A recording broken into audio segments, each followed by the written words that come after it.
Assalamualaikum warahmatullahi wabarakatuh. Shalom, Om Swastiastu, Namo Buddhaya, salam kebajikan. Kawan-kawan sekalian, para hadirin, kami menyambut baik penerbitan buku Unifikasi Korea Game Theory yang diangkat dari disertasi rekan kita Dr. Teguh Santosa di Hubungan Internasional Universitas Padjadjaran Bandung. Beliau menulis disertasi yang menurut saya sangat relevan saat ini dengan judul Unifikasi Korea dengan Keterlibatan Multipihak, suatu studi melalui game theory. Buku ini membahas konflik panjang di semenanjung Korea dan prospek perdamaian berupa penyatuan kembali kedua Korea yang telah lama dibicarakan setidaknya sejak akhir Perang Korea di tahun 1950-1953. Dr. Teguh menggunakan dua pendekatan yang saling terkait. Yang pertama, pendekatan two-level games yang menyatakan bahwa kebijakan luar negeri setiap negara dipengaruhi dinamika politik internal dan arena internasional. Kedua, game theory yang menempatkan setiap aktor sebagai pemain yang berusaha menerapkan strategi terbaik mereka sambil di saat bersamaan menebak strategi yang digunakan lawan. Cukup menarik. Penulis juga menggunakan pengalaman pribadi yang cukup panjang dalam berinteraksi dengan Korea Utara maupun Korea Selatan, setidaknya sejak 2003, saat pertama kali Mas Teguh Santosa berkunjung ke Pyongyang sebagai seorang wartawan.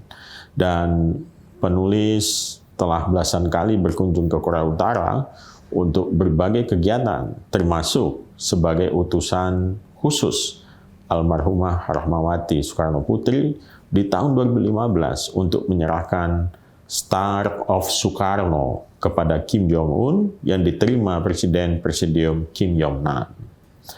Demikian juga Dr. Teguh Santosa sebagai penulis berkunjung ke Korea Selatan untuk berbagai kegiatan, termasuk menjadi pembicara dalam konferensi wartawan dunia tahun 2019 mengenai prospek perdamaian semenanjung Korea.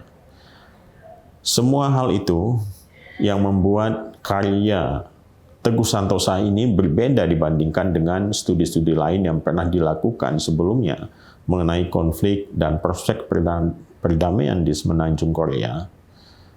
Keterlibatan aktif dalam proses ini tentu saja memberikan nilai tambah, memperkaya perspektif dan juga analisis di dalam melihat prospek perdamaian di semenanjung Korea.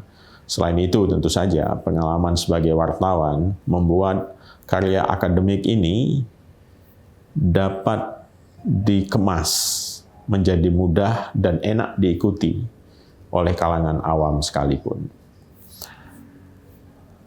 Mas Teguh juga mengapresiasi tawaran semacam two-state solutions yang disampaikan Kim Jong-un pada pertengahan Januari 2024 sebagai jalan untuk mengakhiri konflik panjang.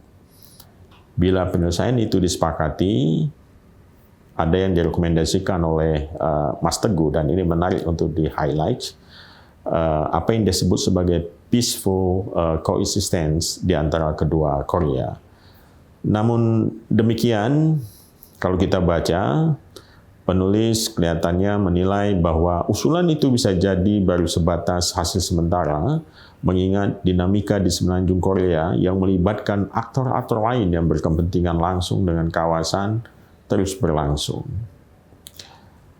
Saya kira itu poin-poin yang bisa disampaikan dari buku yang sangat menarik ini. Sekali lagi saya ucapkan selamat kepada Dr. Teguh Santosa untuk satu buku yang mencerahkan dan semoga memberikan sumbangan untuk perdamaian di kawasan Korea. Terima kasih sekali lagi, selamat berdiskusi. Assalamualaikum warahmatullahi wabarakatuh.